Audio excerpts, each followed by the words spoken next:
Hey, my nickname is Pato, and I'm going to talk about racism and the police issue. First of all,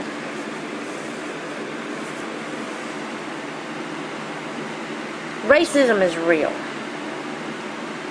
but not every time somebody calls it racism, it's racism. In other words, some people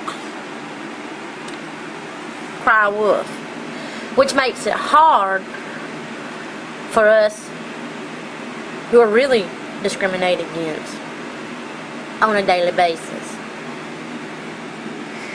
I was raised white, with a white mother and a white stepfather, except I'm not all white. I have a son who looks like he ain't got no white in it.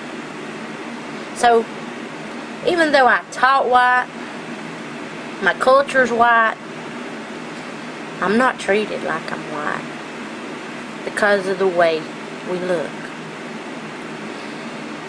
So, I think I can share with America just how bad racism is. The fact that I look more white than my son, and depending on how much I'm in the sun and the lighting that I'm in, I can pass myself off as white. So, a lot of times, if I'm with just my white family, and I ain't been in the sun a while, and they never know my name, I can be perceived as white. But at the same time, I got enough Hispanic features or Latin features that if I'm with all Hispanics, I'm assumed to be Hispanic. And believe you me, I can see the difference of how I am treated. Not only with police, but society in general. Now you would think that in 2016, with a black president, we wouldn't be experiencing them kind of things. The question is, why? Why does people still think the way they think? In fact, it seems to have gotten worse over the last few years. A lot of it is the portrayal of minorities on TV.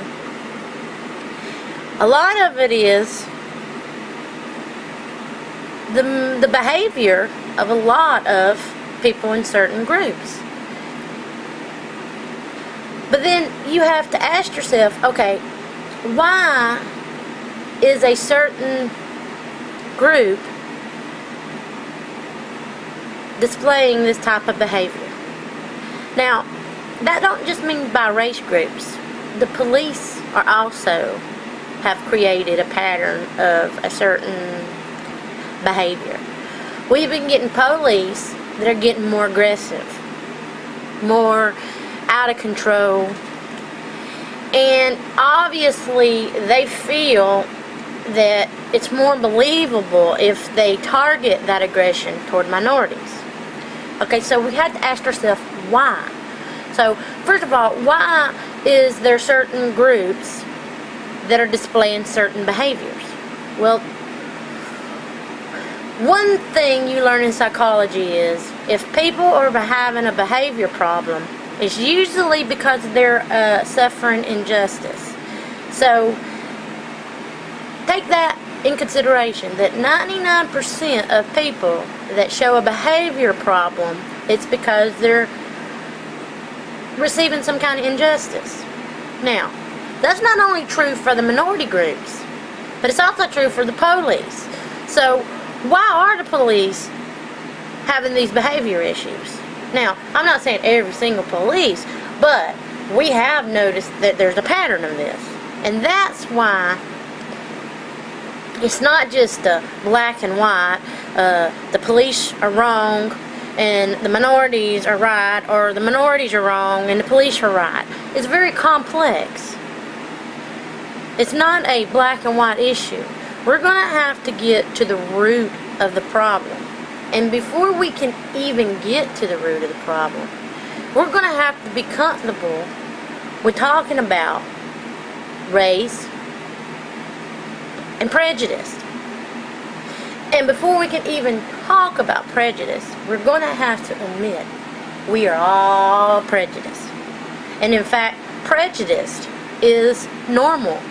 And if it is within a boundary, it is healthy.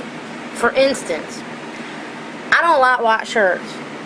They get dirty easy, and, well, it tends to show how heavy you are. And I'm a pretty heavy woman, so believe me, I don't need a white shirt. I need black to help me out as much as possible. Now, that makes me prejudiced and biased toward black over white. And that's healthy. As long as I'm not trying to force everybody in the world to not wear the white shirt, or go kill everybody that wears a white shirt, or blow up the stores that sell white shirts. And see, that's one of the things that we have to understand. We have the right to have our preferences, okay? But we don't have the right to enforce that preference on anybody else. And just because that may be the case for us doesn't mean it's the case for somebody else. In other words, they might be some skinny little model that can wear all the white she wants and look good in it, right? And she may like the way she looks in it. And she might even like the way you look in it. But you have the choice to not wear the white shirt. And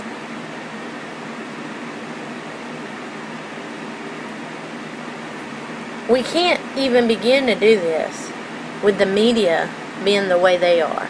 But then again, the media has just gotten out of control anyway. Which brings us back to the point. Why is Americans in general having all these behavior problems?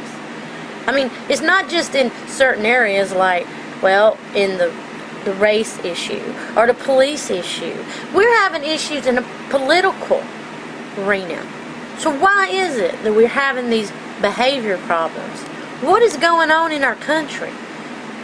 We can't just say, oh, take the guns, or do something radical like, okay, start shooting the cops, or start rounding up a certain group of people, or ban them from the United States. Because that's doing an irrational treatment of a symptom. We need to get to the bottom of why America is having these behavior problems. And the only way we can get to the truth is be honest, rational, and realize that we all have biases and we all have prejudice. The main thing is to remember, our freedom ends where yours begin. And if we get that mentality and we're honest, we will start seeing what is the true cause of these behavior problems. Not just with the race or the police, but also in our political issues. Why are we, as an American, as a whole, displaying this kind of behavior problems?